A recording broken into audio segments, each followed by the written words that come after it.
Hello and welcome back to another episode of You Want to Do What? Today I've got Tom James Leon, and he is the founder of Vagabond Digital. Hiya, Tom. Hey Daniel, how you doing? Very good, mate. How are you? Yeah, not too bad, thank you. In the midst of Q4, so all good, all fun and Yes, games. I can't believe it's nearly 2023. It's absolutely Mm. terrifying. This year has gone so fast, hasn't it? I thought So COVID fast. years were fast, but this year's flown by as well. I know. Tom, should we jump straight in and do you want to tell everyone a bit about what you do? Yes, of course. So I run a paid media agency. We specialize in PPC, pay-per-click advertising, and paid social and creative, and more we're doing influencer marketing as well. So we work with loads of different types of brands, lots of different verticals. We don't tend to niche down in anything specific, but we definitely do have a leaning towards e-commerce brands. So a lot of kind of D2C based brands, but we also have some SaaS businesses and some B2B businesses as well. So that's kind of us in a nutshell, I'd say. Interesting. So, why did you go into marketing? I've listened to a few of your podcasts, and it seems to be this similar answer for most people in marketing is that you fall into marketing. Um, so when I was at uni, I actually studied screenwriting for films. Oh, very cool. Yeah, I thought I was going to go into Hollywood and tear it up there, but I soon realized it was a very, very difficult thing to get into, and only prodigies seem to make it at such a young age. I think you need some life experiences first for the most part. Um, but whilst I was there, I actually started some YouTube channels, which managed to fund some of my uni activities, and got into marketing through that, through just marketing the channels. So they were uh, pretty basic channels, but it was taking music that was in the public domain and kind of packaging it up and putting a nice little video and everything to it. But through that, kind of got into AdSense and social media marketing and SEO as well. So when I came out of uni, that was the type of job that I looked for rather than stuff in the film industry. I was looking to work for an agency in the marketing space. I actually moved back home to Lancaster, which is where I'm from. I went to university in Bournemouth, as far away as I could get. And yeah, ended up working for an agency there.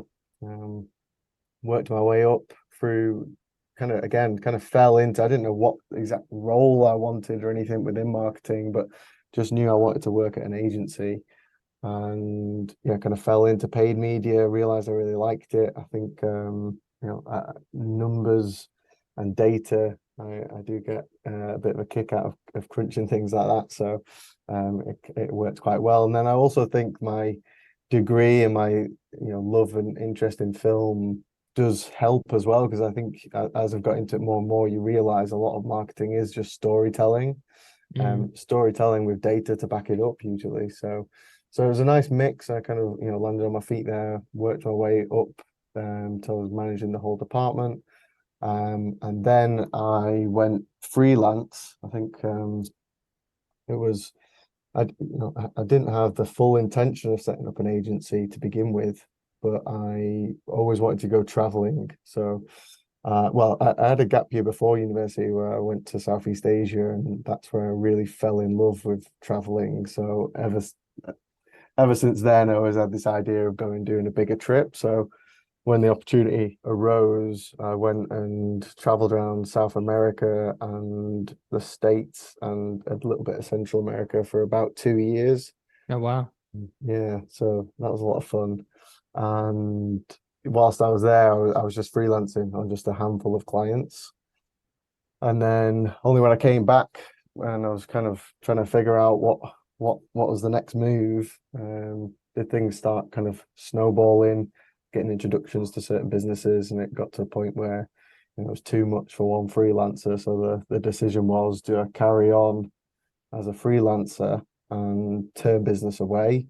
And I guess not fulfill some of my ambitions, or do I go full hog and start working on it as an agency? So obviously went for the latter, and here we are. So Wow, quite a journey. So yeah. jumping back into your time at university and you were teaching yourself the skills you would later rely on. Do you think that's a common thread? I think certainly from the people we've had on the podcast, it's very, very doable to teach yourself the skills you need for marketing, right? To an extent, yeah. I definitely, yeah, I don't think these days, depending on what type of marketing you go into, I don't think the degree is necessarily necessary. And a lot of the skills you can teach yourself. I do think there's a lot involved with it, and there's a lot of resource. And in many ways, there's too much resource these days. There's a lot of these kind of fake gurus online and all these Mm, types of courses that you can buy. So sifting through that to find stuff that is actually good is sometimes a little tricky. And then I think you do need other skills as well with marketing. It's not just the execution and implementation, it's the strategy, it's the principles that go into a campaign. So yeah, I mean, I definitely am I definitely was self-taught, and then I think when I got into the agency, I realized that I hadn't actually learned that much, mm, and so then that really expedited my learnings. And I think one of the beauties about what we do is that although sometimes they are painful, the tech platforms we work with, they do have a lot of material. So Facebook ads, for example, have their own complete course. Google ads, there's loads of material that they have. You can sit their exams, etc. So there is a way to get a very good baseline to get into that industry. I think it is one of the tricky things with our industry as well is that the barrier to entry is so low. So I think a lot of people can enter and doesn't necessarily mean it's good. mm, So one thing that I guess we struggle with as an agency at times is selling to businesses that have maybe been burnt in the past or mm. had a bad experience. So what we tend to find is it's difficult to get them on board in the first place. But then when they are on board, and they can see that we do things properly and communication's good and performance is good, we tend to get a lot of loyalty back. So there's kind of two sides of the coin there, and I think it can benefit you in the long run if you do things properly. Sure. Um, And you mentioned sort of data, which is not really a conversation we tend to have a lot when we talk about marketing, but is actually something that really sort of interests me in the whole marketing world. The sort of sales data, that kind of part of the world, which just doesn't get talked about. It's always about the content and the nice, I guess, the sexy stuff for want of a yeah, better word. But that's actually such a crucial part of marketing, isn't it? The data and being able to actually then, like you've just said, sell to your clients. 100%. Yeah, I think especially in digital marketing, we do have clients that do a lot of traditional marketing as well. And there's tons of merit in that. And I think I've learned loads about that as I've progressed in my career. I used to be very, very data driven and say, everything needs to come back to the data. But sometimes big campaign ideas and brand activity is very tricky to measure. There are obviously ways to do it, but it is tricky. But yeah, in terms of digital marketing, I think it's at the core of everything really, even the creative stuff. So, on paid social, for example, we always got it's data-driven creative. It's not just creative. So, we look at every ad as kind of modular. So, are people clicking through within the first 3 seconds? If not, can we change the first 3 seconds? If they're getting past the first 3 seconds, then dropping off, can we then change the next 3 seconds? So looking at things quite modular like that. Mm, So some people might think it takes the fun out of it a little bit, but I think there's definitely still room for creativity. I just think the data does the talking. We say that all the time internally at our agency. We let the data do the talking. We've got loads of experience within the team, so I feel like you start in a better place than if you were just starting from scratch with no experience. Ultimately, even with experience, it doesn't mean your assumptions are correct. So we might think this ad looks amazing, test it against an ad that everyone in the team thinks looks rubbish. But if the ad that looks rubbish outperforms based on data, then we let the data do the talking. We go with the winning ad. So yeah, I think data is a massive component of it, and it's there's also a very tricky period within the industry coming up with the loss of third-party cookies, which is happening next year, which is just going to make tracking a whole lot more difficult. We already have issues following the iOS 14.5 update last year. So yeah, it's gonna be tricky. The more data we lose, it in some ways it goes back to some kind of old school types of testing, more kind of A to B, black and white type testing. But yeah, With data data's being so important, and obviously the barrier of entry, like you said, is fairly low. There's not a great amount of restrictions on agencies starting up and doing things. Do you think people maybe getting into the industry are a little bit go into it from more of a creative side and don't actually understand or realize how much maybe data there is to actually work with as a marketer? Yeah, I think it's both still. I think some people are more creative, some more data driven. We do try to find that there's people that kind of cover both. They are obviously more rare. It doesn't always have to be. We have some very creative people for more creative roles, but we do try to get them to look at the data as well, but when making decisions on creatives, and vice versa, to be honest. I think so, people have knacks for certain things. So some of it you can't teach and train, but we do also have tons of training material and lots of different types of thinkers within the business. So, constantly challenging the way things are done. But yeah, no, I wouldn't necessarily say that more people come into it thinking it's going to be creative. I think there's a lot of people that come into it on the back of data as well, and the maths involved with some things. I mean, I say maths as if you're there kind of crunching numbers yourself. Obviously, the computers do that most of the time, and it's more. I think the data side, when people get it, it's more about applying context to data, because I think take PPC for example, the data. If you look at raw data, it might show that a certain keyword or a certain asset group looks really bad, but you need to be able to apply context around that based on what is going on in the account, what are the external factors, what are the business objectives, etc. So I think that's one of the key components as well. That leads quite nicely onto what do you think are some of the critical personality traits that really help someone thrive in this industry? Good question. I think critical thinking and being able to be open to new ideas is a big one. We spend quite a bit of our time challenging each other internally, because there's different trains of thoughts on how to do things. I think as well, I guess similar to that is just a test and learn approach to everything. So, not being too set in your certain ways or definitions of things.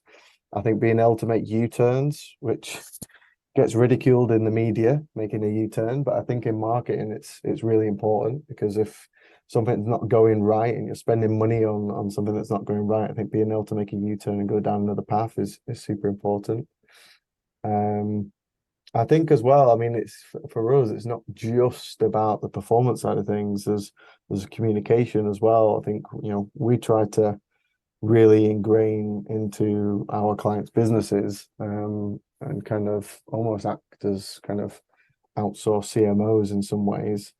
And with that, you've got lots of stakeholders as well. So being able to communicate effectively is a big thing.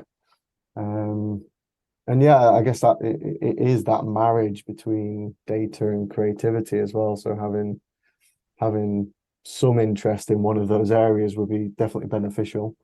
And then all the standard stuff, which I guess applies to every role, is just hard work and determination and a willingness to learn. They're all super important. I mean, our industry changes so fast. I'm sure plenty of others do as well, but it really does change quickly. So you constantly out of your comfort zone in some ways. You constantly have to be learning. So I think that's really important as well. And what for you has been the biggest positive since you went into this industry for yourself? Something that you've done or an opportunity that's come about because you went into this industry. I think the people. I mean, first and foremost, the team we're building at Vagabond. I'm so impressed with them every day. They keep pushing the boundaries of performance for our clients and all the different ideas and everything that everyone brings. So that's definitely one thing. And then from the client's perspective, we're working with some super exciting brands now. Brands that I didn't expect that we could have been working with. We're a really young agency, to be honest, and working with some really impressive brands. So I think getting into a room with some of these brands with some veterans of the marketing industry or veterans of just the business world in general, and being able to sit in a room with them and talk and learn from them, because there's so many smart people that we work with. I think that's a big thing for me personally. But also, I guess in those meetings, being able to hold our own and them look to us for advice for things and stuff like that, and just becoming specialists at what we do. I think all that's pretty exciting. I'm super excited about the trajectory that we've got as an agency and where we're going and all the things that we can achieve. On the flip side of that, what have been some of the biggest challenges you've come across working in this industry? Well, I think we're about to go through probably the biggest challenge with everything that's happening in the economy, consumer confidence, etc. I think all of our clients are going to be leaning on us as well. Marketing's one of those departments in any business where people look at how much they're spending, I guess, and whether there's different ways to do things, more efficient ways to do things. I think I think the whole nation, potentially even the whole world, is going to go through quite a difficult time over the next year. So just being prepared for that, trying to do things in a really cost-effective way. I think we're in a really strong position with many of our clients having, being digital businesses in the first place, I guess, and having a good year previously, but then this year making sure that we don't slow things down too much. We keep building new customers into all the funnels that we've got with our clients. So I think that's going to be tricky. But yeah, ready. But also seeing it as an opportunity, to be honest, because whenever things like this happen, there are always opportunities. I think as long as we continue doing what we're doing, as long as we keep communication good with our clients, hopefully we'll be in a good position with them. And then who knows in terms of new clients as well, whether businesses start looking elsewhere or looking for cheaper alternatives to some of the big agencies out there. So yeah. So And if somebody was to look to get a job at Vagabond, what would you be looking for? How could they stand out when you're sending in a CV? We talk about all the time. It's not really how to stand out these days, shall we say. We've talked a lot on this podcast about using LinkedIn and creating portfolios and things like that. But what are some things that people can do to help stand out when they're going for jobs at places like Vagabond? Yeah, it's a good question. We do get a lot of applicants, and it's actually very rare that they do stand out. So it's a very good question. Something that stands out is just having a more direct approach to us rather than just ticking a box that sends your CV off to a LinkedIn job post, because most come via that. So even just going to the trouble of finding out my direct email address, which is quite easy to find, and email me directly, including a video, something like that, really helps. Yeah, just something a little bit out of the ordinary, I think would definitely catch our attention. So, yeah, I mean, CVs, love-hate relationship with them, I guess. I think they're kind of the blurbs at the top. I don't know how much Everybody's value got they. the same, haven't they? Yeah. I am an incredibly Mine's diligent really and unique. What are you on hard-working about? person. The same player. Yeah, exactly. I think we tend to skip over them, to be honest. But yeah, I mean, in our industry, it is important to know what people's experience is as well. So, I know a lot of other agencies that kind of grew really fast, like Social Chain and Rise at Seven, were doing kind of sending a creative idea for a CV or something, and people are setting up FIFA games with their name as a player and stuff like that.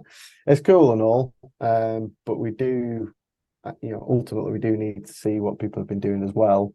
But there's definitely ways to stand out with your CV versus just a very standard looking CV that's just clicked a button to attach to a job ad.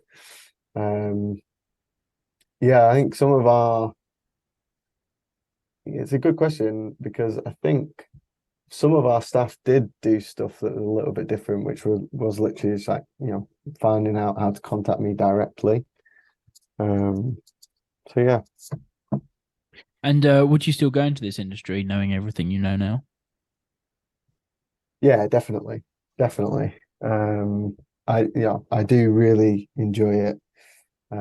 Obviously there are loads of ups and downs, as I'm sure are with every business, but yeah, I get a kick out of it. So when performance is really strong and it's off the back of something that we've done, it's a really, really good feeling.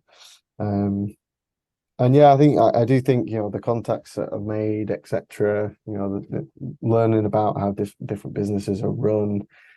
One thing that I guess when I say about the outsourced CMO role is we do try to learn more about businesses than just our channels, whatever we're running, and through that, yeah, there's loads of interesting stuff that we get access to and conversations that we're a part of. So 100%, yes. Brilliant. Well, thank you so much for your time tonight, Tom. It's been a pleasure chatting to you and hearing all about your career. And I wish you the best of luck with Vagabond. Thanks very much. It's been great. Cheers, both. Thank you. Where can people find you, find Vagabond, see what you guys are up to? Yeah, so our website, vagabonddigital.co.uk, easiest way to find out about us and our clients and our services, etc. And then for me, it's probably LinkedIn is the best bet. I'm not too active on other channels, but LinkedIn I'm a bit more active on. So yeah, it's just Tom-James Lee. That's I think I'm the only one like that. So yeah, should be able to find me through there. Brilliant. Cheers, Tom. Thanks very much.